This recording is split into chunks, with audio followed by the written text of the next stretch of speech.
बिस्मिल्लाहिर्रहमानिर्रहीम, अस्सलाम वालेकुम जी। मैं नजमुल हसन बाजवा हूं, आपको हमारे फेसबुक पेज और यूट्यूब चैनल पर खुश आमदेद। नाज़रीन किराम, सुबह सवेरे पीडीएम ने एक और हरकत की है। राजा परवेज अशरफ साहब ने 35 मजीद इस्तीफे कबूल कर लिए हैं। 35 इससे पहले किए थे पाकिस्तान तहरीक इंसाफ के इस्तीफे, और 35 मजीद इस्तीफों को कबूल कर लिया गया है। अच्छा, इसके बाद बड़े भंगड़े डाले जा रहे हैं, बहुत ज्यादा मुबारकबादें और बहुत ज्यादा, जैसे कि इमरान खान की हमने देखा ना, चाल नाकाम कर दी है। अब तो जो है ना, वो इमरान खान वापसी की तैयारी कर रहा था, हमने उसके पक्की वापसी कर दी है।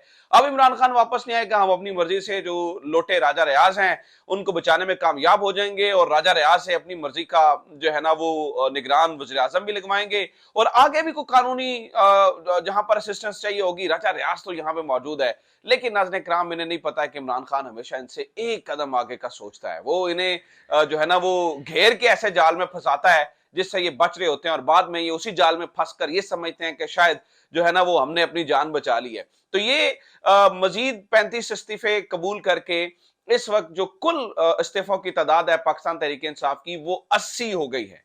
कुल पाकिस्तान तहरीक इंसाफ के 80 इस्तीफे कबूल कर लिए गए हैं। मेरे ख्याल से 34 के करीब बाकी जो लोग रह गए हैं इस वक्त पाकिस्तान तहरीक इंसाफ के, जो कि लोटे नहीं है, क्योंकि बहुत सारे तो लोटे भी है ना, जो लोटे नहीं है उनमें से तकरीबन 34 लोग जो है वो बाकी बच गए हैं। तो उसके बाद जो है ना वो अब इन्होंने कुछ और मजीद इस्तीफे कबूल कर लिए, तो ऑब्वियसली वो जो लोटे हैं उनकी तादाद ज्यादा हो जाएगी और ये बच जाएंगे। इस वक्त का जो वन लाइनर है वो ये है।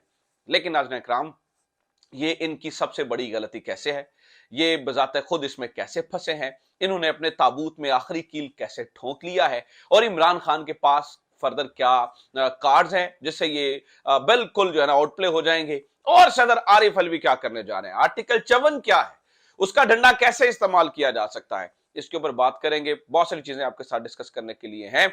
नाज़रीन इकराम, अब इस वक्त ये देखिए कि जब ये इस्तीफे कबूल किए गए तो उस वक्त अता तारड़ साहब ने एक ट्वीट किया, वो मैं पढ़ के आपको सुना देता हूं।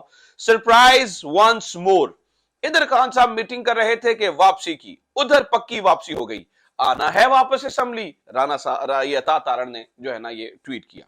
अच्छा, फिर जनाबे वाला इसके बाद जो है ना वो ख्वाजा साद रफीक साहब ने ट्वीट किया, उम्मीद की जाती है कि आइंदा इमरान साहब 35 पंक्चर की इस्तेलाह सियासी बयान के तौर पर इस्तेमाल करने से बाज ही रहेंगे। यानी कि हम 35 इस्तीफे कबूल कर रहे हैं तो ये जो है ना वो बाज रहेंगे। अब सुनिए नाज़रीन इकराम, असल अब इमरान खान के हाथ क्या है। एक मिनट के लिए तो पहले तो आप इस बात को पे यकीन कर लीजिए कि जब इमरान खान ने यह फैसला किया था कि हमने इस्तीफे देने हैं, और जब इमरान खान ने यह फैसला किया था कि हमने वापस जाना है, मैं इमरान खान से पिछले 2-3 हफ्तों में तकरीबन 4 मुलाकातें मेरी जाती हुई है इससे पहले, और मैंने इमरान खान को इससे पहले भी कुछ मुलाकातें हुई थी, लेकिन इन मुलाकातों के अंदर बड़े करीब से देखा है, यानी कि बड़े करीब से उनकी सोच जानने की कोशिश की है। एक बात पे तो आप पक्के हो जाइए कि ये जो सब कुछ कर रहे हैं ना, इन तमाम चीजों का इमरान खान को पहले से इल्म था कि ये भी हो सकता है, ये भी हो सकता है, ये भी हो सकता है हम वापस जाए तो जनाब ये हमारे इस्तीफे जो है ना वो फौरी तौर पर कबूल करना शुरू कर दें,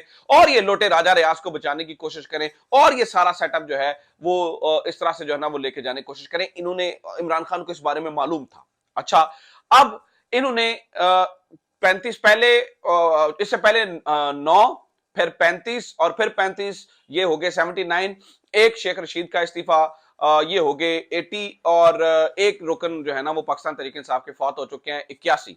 अब 81 लोग बाहर हैं और 34 लोग जो हैं वो नाज़रीन इकराम अंदर रह चुके हैं। अभी भी सबसे पहला पॉइंट तो ये है कि अभी भी अगर ये लोग वापस असेंबली में जाकर ऑपोजिशन लीडर और पार्लियामेंट लीडर का ओहदा मांग लेते हैं तो स्पीकर राजा परवेज अशरफ को ये ओहदा देना पड़ेगा। इन 34 लोगों के होते हुए भी ये ओहदा देना पड़ेगा इन इन इन सबको। और वैसे ये जो 81 हैं इनको भी बचाया जा सकता है, उसके भी दो तरीका। अब आप कहेंगे कि राजा परवेज अशरफ तो जो है ना वो इजलास को आगे से आगे लेकर जा रहे हैं, उसका भी एक तरीका नाज़रीन किराम आइन के अंदर मौजूद है, और उसका तरीकाकार है आर्टिकल 54। आर्टिकल 54 कहता है summoning and prorogation of Majlis Shura, ठीक है, कि प्रोरोग करना या समन करना। The president may from time to time summon either house और both houses of the Majlis Shura parliament in the joint sitting to the meet at such time and place as he thinks fit, and may also prorogue the same, रोक भी सकते हैं, बुला भी सकते हैं। तो ये सदर के पास इख्तियार है कि वो इजलास बुला सकते हैं। करने की जरूरत यह है कि आर्टिकल 54 के थ्रू सदर आरिफ अलवी जो है वो, अगर इमरान खान चाहे, पहली तो बात यह है, लेकिन इमरान खान कुछ और सोच रहे हैं। वो क्या सोच रहे हैं मैं आपको बताता हूं। मैं आपको सिर्फ कानूनी ऑप्शन बता रहा हूं कि आर्टिकल 54 का इस्तेमाल करके सदर आरिफ अलवी एक इजलास बुला सकते हैं और उस इजलास के अंदर जाके ये 34 लोग जो ये कह सकते हैं कि भाई हमें पीएसी का ओहदा भी दें, हमें ऑपोजिशन लीडर का ओहदा भी दें, हमें पार्लिमानी लीडर भी पाकिस्तान तहरीक इंसाफ का जो है ना वो, फिर जो ही ऑपोजिशन लीडर बनेंगे ऑब्वियसली पार्लिमानी लीडर भी जो है ना वो बन जाएंगे। ये 3 ओहदे जो है ना वो फौरी तौर पर पाकिस्तान तहरीक इंसाफ के पास आ जाएंगे इस अगले इस्तीफों के अमल से पहले पहले। नंबर 1। नंबर 2, नाज़रीन इकराम, ये कोर्ट के अंदर, क्योंकि कोर्ट के अंदर आपको याद है कि एक इस्तीफा ये जो लोटों के साथ मिल गया था और वो इस्लामाबाद हाईकोर्ट के अंदर ये 2 समातों का मामला है। अगर तहरीक इंसाफ अपने ये सारे इस्तीफे लेकर चले जाए और कहे जी ये हमारी कॉन्सेंट से नहीं हुआ है, तो वो सारे के सारे लोग जो है ना वो वापस आ सकते हैं। ये नंबर 2 है। बट मेरी इतलात के मुताबिक इमरान खान ये नहीं करने जा रहे हैं। इमरान खान एक चीज सोच रहे हैं और वो ये सोच रहे हैं कि हमारा तो पहले दिन से मुतालबा ही ये था, हम तो चाहते ही ये थे कि हमारे ये इस्तीफे एक्सेप्ट करें।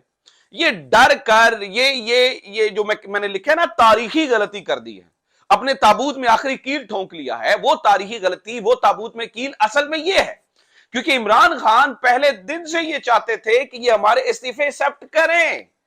इन्होंने गलती में डर कर सरप्राइज देने के चक्रों में जो है ना वो इतनी बड़ी तादाद के अंदर इस्तीफे जो है ना वो एक्सेप्ट कर लिए हैं। अब देखें ना 70 तो यही है और बाकी इमरान खान एक सीट छोड़ेंगे तो 80। इसका मतलब है कि इमरान खान ने एक फैसला करना है कि अब चूंकि 80 सीटों के ऊपर जो है ना वो जिमनी इंतखाब होगा। 1 मिनट के लिए इमरान खान की सोच देखिए, विफाक में जो कुछ होता है होने दें। 80 सीटों के ऊपर अगर बाकी इस्तीफे एक्सेप्ट नहीं होते, क्योंकि इमरान खान और असद उमर इस वक्त असेंबली के अंदर भी जो है ना वो बैठे हुए थे और वो ये कह रहे थे कि बार बार हमारे बाकी इस्तीफे भी आप लोग एक्सेप्ट कीजिए, हमारे बाकी इस्तीफों को भी जो है ना वो कबूल कीजिए, आप वहां से हम आपको भागने नहीं देंगे। 1 मिनट के लिए सोचिए, अगर बाकी इस्तीफे एक्सेप्ट भी नहीं होते और तो पार्लिमानी लीडर और ऑपोजिशन लीडर इमरान खान का बन जाता है। और अगर ये मिसाल के तौर पर 10 लोग भी और इस्तीफे एक्सेप्ट कर लेते हैं और 15-20 बस तहरीक इंसाफ के लोग अंदर रहने देते हैं और बाकियों को ये जो है ना वो लोटों को थोड़ी सी अक्सरियत दे रखते हैं, तो फिर भी नाज़रीन इकराम 90 या 100 सीटों के ऊपर पाकिस्तान तहरीक इंसाफ की 90 या 100 सीटों के ऊपर कौमी असेंबली का इलेक्शन होने जा रहा है। इमरान खान ने एक फैसला करना है कि मैं इन सब सीटों से नहीं लड़ूंगा, बट ठीक है, अगर वो रख देते हैं तो पूरा इलेक्शन एक मिनी इलेक्शन का माहौल बन जाएगा। इन बेवकूफों को, वो कहते हैं ना गधे के सर पर सींग नहीं होते हैं, वो अपनी हरकतों से पहचाने जाते हैं। पीडीएम के सर पर सींग नहीं है, ये अपनी हरकतों से पहचाने जा रहे हैं क्योंकि आपने इमरान खान के मुतालबे को तस्लीम कर लिया है। चाहते ना चाहते आप उसके जाल में फंस गए हैं। आपने ये लोटे राजा रियाज को बचाते बचाते इमरान खान का दरीना मुतालबा पूरा कर दिया है। वो कह रहा है मेरे इस्तीफे एक्सेप्ट करो। अब होगा क्या, पंजाब के अंदर इलेक्शन, केपी के अंदर इलेक्शन और आपके 100 सीटों के ऊपर जनरल इलेक्शन, और ये करवाना इलेक्शन कमीशन की जो है ना वो मजबूरी बन जाएगा क्योंकि डी नोटिफाई इलेक्शन कमीशन कर रहा है। अगर ये इलेक्शन नहीं करवाएंगे या अगर ये नहीं होता तो ये आइन की खिलाफ वर्जी होगी और ये आइन की खिलाफ वर्जी के मुर्तकिब करार पाएंगे ये इलेक्शन। और अगर ऐसा होता है तो नाज़रीन इकराम इन फ्यूचर जाके आर्टिकल 6 भी लग सकता है इस मामले के ऊपर। तो इलेक्शन कमीशन को जो है ना वो मजबूरी के तहत उनकी बेलने में बाजू दे दिया इन्होंने, अब वो फंस गए हैं, वो इससे निकल नहीं सकते हैं, इलेक्शन करवाना मजबूरी है। तो आप ये देखिए कि अब जो अगला इलेक्शन होने जा रहा है, ये जो पंजाब और केपी और ये नेशनल असेंबली के 100 सीटों का, ये पाकिस्तान के 70% हिस्से पर इलेक्शंस होने जा रहे हैं।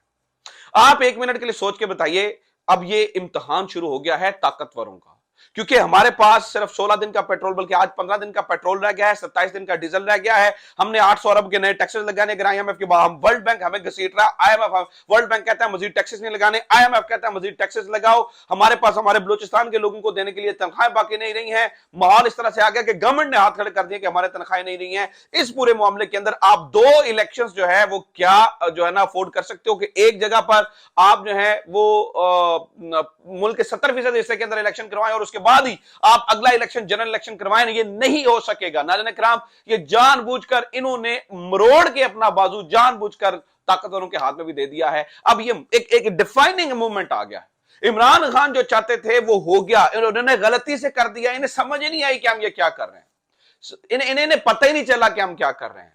और ये गलती से, वो मैंने कल रात भी कहा था, दाम अपना जो है ना वो खुद जो है ना वो फंस गया है यहाँ पर, खुद जो है ना उसने अपनी टांग अटका ली है। तो लिहाजा सूरत हाल नाज़रीन किराम ये है कि ये बजाते खुद अब एक ऐसी दलदल में फंस गए हैं जहां से इनका जो है ना वो निकलना नामुमकिन नजर आ रहा है।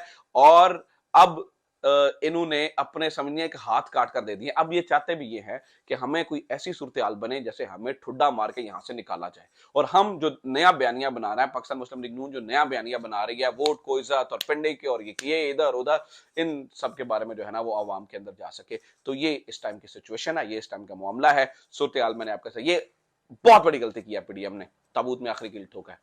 अपना ख्याल रखिए, खुदा हाफिज। पाकिस्तान जिंदाबाद।